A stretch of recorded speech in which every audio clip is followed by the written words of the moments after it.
I married Virel under the twin suns of Kale 9. Our union wasn't built on love, or even choice, it was politics. A peace treaty between Earth and her war-torn planet, Zythra Prime, required a symbolic marriage. And I was that symbol. She was regal, taller than me, with silver blue skin and eyes like twin galaxies. Her voice held gravity. Her presence silenced entire rooms. And she never touched me, never kissed me, never held me, never looked at me like I was anything more than a duty. I didn't mind at first. I'd been a diplomat, not a romantic. I told myself she was different. Her species was different. Zytharians expressed affection through mind bonds, not physical touch. Still, the cold grew. Nights passed in separate chambers. Words between us were precise, cold, official. And then came the incident. We were stationed at Earth's New Geneva Summit, representing Zythra to the United Planetary Council. Virel wore her ceremonial armor, chrome plates etched with glowing Zytharian runes. I stood beside her in a crisp Earth suit, mostly there for show. After the opening speeches, a reception followed. Alien dignitaries mingled with humans. The air buzzed with music, translators, and politics. That's when Ambassador Trevins approached. Tall, smug, and earthborn, he'd always acted like he owned every room he entered. And tonight, fueled by drink and arrogance, he crossed a line. "Ambassador Virel," he said, his breath thick with synth wine, "if I weren't told you were already taken, I'd say the universe has never forged a more perfect woman." She gave no reply. "Do Zytharians even kiss?" he added with a smirk, turning to me. "Or is your marriage purely ornamental?" I felt the insult but stayed quiet. I was used to being mocked. I wasn't what people pictured when they thought of someone married to a galactic war heroine. But Virel moved. In one swift motion, she unlatched the short ceremonial blade from her waist. Its energy edge hummed to life. Before Trevins could blink, she buried it in his chest. Gasps echoed through the room. The music stopped. Trevins collapsed in a heap, lifeless. Security scrambled. Officials shouted.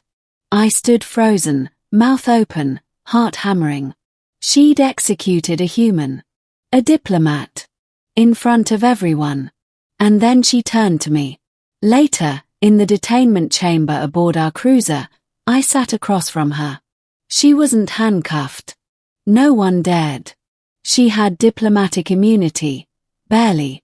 "You killed him," I said quietly. Over a comment. "I killed him," she replied flatly, "for attempting to dishonor my bondmate." I blinked. "Bondmate? You mean me? You are my husband. You wear the mark. You bear the oath." His words implied doubt to that bond. On Zythra, that is treason of the highest order. I stared at her. "But you never even. I mean, we don't even act like we're married. You don't speak to me unless it's about council meetings or protocols.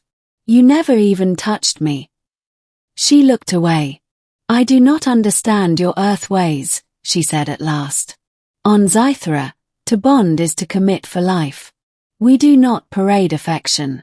We protect it." I thought. I believed distance would shield you from the war in my world. That closeness would make you a target. I swallowed. "You thought kissing me might get me killed, but stabbing someone in the heart for flirting is fine." A shadow passed over her features. On Zythra, to love is to kill for. I didn't know whether to be terrified or moved. News of Trevin's death shook the galaxy. Earth was furious. Zythra remained unapologetic. The peace treaty trembled. I was told to file for divorce or face political fallout. But I didn't. Maybe it was madness. Maybe it was loneliness. But something in her words, her actions, stirred a feeling in me I hadn't expected: worth. For the first time since our marriage, I felt like I mattered. So I walked into her chamber. She sat by the viewing deck, watching the star trails beyond. "I'm not filing for dissolution," I said. Her eyes widened slightly, then narrowed. "You would stay with a killer?" "I've seen worse from humans. At least you did it for something." She stood slowly, walking toward me.